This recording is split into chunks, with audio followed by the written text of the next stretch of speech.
Yo, what is up, guys? Welcome back to another video here on the channel. And today, I'm going to be doing a tier list on all the characters in Squid Game Season 2, or most of them, all the main characters. This will, of course, contain spoilers. If you want to avoid spoilers, get the fuck out of the video immediately.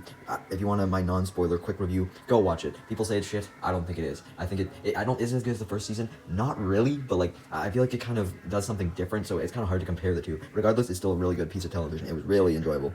Now to get into the characters, right? So, Gyun, still S tier. He hasn't went down. Now, I don't know, because I kind of like him a little bit less here, because he's not really like an underdog or anything, but he sticks to his morals, for the most part.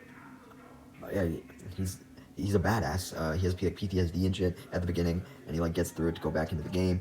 And he literally fucking leads a rebellion against all of them at the end there. It doesn't really go well for him in the end, because his fucking friend gets killed, and that's where it ends, in a fucking cliffhanger, but still an S tier character.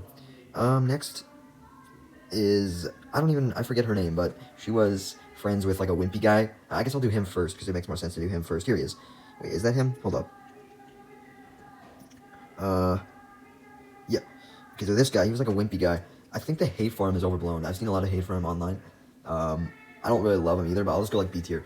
So like basically, he teamed up with like the resident assholes of the group, and it was just because he was like pressured to, basically. But this woman was mad, like, oh, what are you doing? You should stand up to them and whatever. But he just didn't want to get absolutely murdered by those pricks. So I get her point for sure, and I actually like her more than I like him. But yeah, I definitely think the hate for that guy is overblown.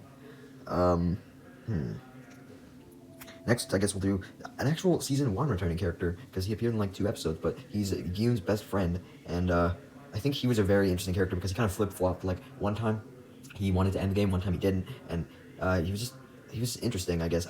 I guess A. I did like him more than I liked her. I believe, yeah, okay, this was the pregnant lady. I really liked her. She was a badass. She would go against the crypto bro. I'll give her I don't think she's quite a S, but I'll give her an A. Here's the crypto bro, speaking of him. I don't, like, I like him, but I don't. I'll give him like a B tier. He's above that other dude. This guy, okay, here's the thing. Like, I hate him, but I love him, so like he's such a fucking crooked cunt, but like I love to hate him.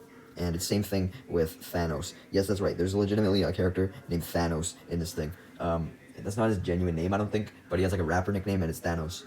But he isn't. He is actually worse than Deok-su. Deok-su was a cunt in season 1. This guy takes it up the ante. For one, he's constantly on drugs when you're not even supposed to have drugs in the thing, so that just makes him even worse. And he kills multiple people. He fucking pushes people in red light, green light, when he knows what's gonna happen to them. Yeah, overall, pretty fucking crooked. Fuck you. Alright. Who next? This is just the base guards. I mean, the base guards, you don't have the show without them. You have to put them in S. Oh, there's no ship captain here. He was a pretty good character. He ended up being like a spy. The baby is the fucking baby. Don't really have much to say, like a C tier. But they are important to the plot, and they're basically a plot device for one of my favorite characters of the season. They're a North Korean defector, just like Sae-byeok was. But the interesting thing about her is that she is not in the game, but she actually is a guard. So we get to see the perspective of the guards. One thing I was kind of confused by is like how they choose who becomes a guard and who becomes a participant. Because she phoned like, oh yeah, I'd like to join, and then the person on the other end of the phone was like, oh, your pickup time will be this. So it was basically just like being recruited into the game. So it's like they actually recruit like more than 456 people, and then some they just choose guard positions for. And I don't see him on this list either, but there was like this new head guy who ran like the black market operation stuff, and he basically told her to join and become like a guard or something, so that she could quote unquote help people end their misery. And yeah, that's totally not what she thought it was gonna be. Like, she thought she would actually be helping people, not fucking murdering them. But nonetheless, she definitely provided a great view into what the guard lifestyle is like. Next, okay. This one is actually my least favorite character. I also love to hate her though, so I'm not gonna make a new tier. But she's just insufferable. She's basically just like like the most. No offense to religious people out there, if you're not like super crazy about it, you know what I mean. But like, this person is like insane about religion. Like, there's like, oh, I'm not gonna die. God's on my side. And then like she holds back everyone. Like, wait, I need to let God give me a message before I can continue on in this game. Like, shut up, dude. You're putting everybody at risk. All right, who next? We'll do this guy. So this guy's basically just like a deadbeat son who is in a whole bunch of debt. I don't really like him, but I don't hate him either. I'll go like B tier. And this is his mother. I like her more than him because she has to put up with his bullshit, and she scolds him, and it's funny. And also, she helps the pregnant chick out because she used to be like a delivery lady. Okay, who else? The trans person. I liked her though. She was a good character. I think. Yeah, I liked her more than any person in B tier. She provides a good lens into like a reason why people want the money, right? That's not just for like ending their debt or shit like that. Like she wants it for her surgery to finish it off. So yeah, it's a unique reason, and she's also an ex-marine too, so that's cool. And that's actually a theme that they had in the season. Like fucking 3 people are ex-marines. Giyun's friend is this guy. She's an ex-marine, and this guy's an ex-marine too. This guy really annoyed me throughout the entire thing, but in kind of a good way. But then in the last episode, he had like nom flashbacks, and he like uh, he like stopped the fight back against the guards because he wasn't able to get ammo for people in time. So fuck you, dude. C tier for that. Okay. This person, I can't really rate them. They were only in the show for like 10 minutes. They were a poor victim of Thanos. He was like, yo, there's a wasp on you during red light, green light, when they were supposed to not move. And then the woman like basically just like screamed and ran everywhere in fear. So yeah, rip. Okay, next. This lady was just, she didn't really do much for the plot, but she had a very sad death during one of the really cool new games where basically they're on like this like merry-go-round thing. It's like, and then the announcer calls for like, oh, you must get into groups of 4, and then these groups have to like, or it can be a group of any number, and then they have to go into a room with that amount of people, and if there's more or less people in one of the rooms, then you get shot, or if you don't make it into a room, then you get shot. And she was unfortunately a casualty of not making it into a room, and it was very sad. So I'll go top of B tier, and I like the crypto guy more. Okay. This guy, fucking, I hate him. I don't even love to hate this guy. I just hate this guy. Hold on, I'm creating a new tier. He's basically just, and I'll put the doll in here too. But this guy is basically just, this guy's basically just Thanos' henchman, but I don't like him as much as Thanos, because Thanos is at least, like, funny, because he's, like, drugged out and shit. But this guy, when he's drugged out, he's just annoying as hell. It's just go, get off my screen. Okay. I'm saving. Okay, I guess I'll do player 246 next. He, like the baby, doesn't have a whole bunch of much of a character, but he was definitely like more of a device once again for the guard. And I hope he's not dead, because it was actually this guard that was forced to shoot him, but she shot him in the leg, so I think he's still alive. I hope so. So out of faith that they're gonna do more with him, I'll put him in A. Okay. Now we have the salesman. Okay, you know what? The salesman, dude, he is S.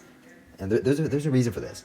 Because in season 1, he was just this enigmatic guy. We knew nothing about him. He was just a random ass recruiter. We didn't know what his story was. But with this, he basically, like, he goes out and he toys with humanity. Like, he basically went to a whole bunch of, like, homeless people, and he was like, yo, do you want some bread, or do you want a lotto ticket? And basically every single one of them would take a lotto ticket, proving that they'd rather gamble and risk money than have a safe guarantee.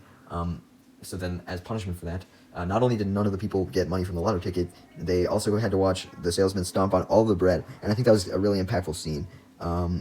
And then it gets even crazier, because basically the first 2 episodes don't even focus on the games. It just focuses on the outside world. And Giyun's trying to track down this salesman. And so he hires this guy, as well as the loan sharks from the previous season, to, like, hunt him down. And eventually it leads to the salesman playing fucking Russian roulette with this guy and another cartel dude, or like a loan shark guy. And the loan shark guy ends up losing, and then basically, Giyun comes in, and Giyun and the salesman play Russian roulette. The salesman loses Russian roulette, and he willingly kills himself to stay fair. And we basically learn that, like, the salesman actually used to be, like, a guard and whatever, and he killed his father when his father entered the game, and he didn't even bat an eye. And he acted so sadistic, it was insane. I almost wish we learned more about him, but now he's fucking dead. Okay.